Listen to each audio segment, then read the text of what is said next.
అందరికీ నమస్కారం. రాష్ట్ర ప్రజల శ్రేయస్ ప్రతి ఒక్కరికి మన రాష్ట్రం చాలా అభివృద్ధి చెందింది, చాలా బాగు చేశాము.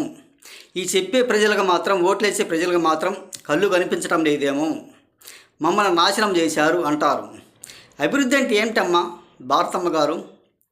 సాక్షి పేపర్, భారతి సిమెంటు రెండు కంపెనీలు బాగా అభివృద్ధి చెందినవి. మరి రాష్ట్రంలో ఎక్కడైనా అభివృద్ధి చెందిందా? ఒకసారి చెప్పండి. ఎక్కడే కానీ అభివృద్ధి చెందలేదు.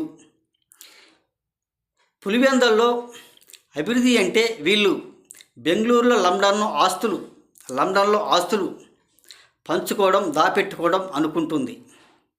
అభివృద్ధి అంటే అలా కాదమ్మా. చాలాసార్లు కూడా చెప్పాము అభివృద్ధి గురించి. రాష్ట్రంలో కంపెనీలు కావాలి, నిరుద్యోగులకు జాబులు కావాలి, పోలవరం పూర్తి కావాలి, రాష్ట్రానికి రాజధాని లేకుండా చేశారు. ఇంకా చాలాగా కూడా ఉన్నాయమ్మా భారతమ్మ గారు. ఒక్కసారి రాష్ట్ర అభివృద్ధి గురించి తెలుసుకోండి. రాష్ట్ర ప్రజలను అనడం కూడా చాలా మంచిది కూడా కాదు. ఒకసారి అభివృద్ధి గురించి తెలుసుకొని మాట్లాడండి భారతమ్మ గారు.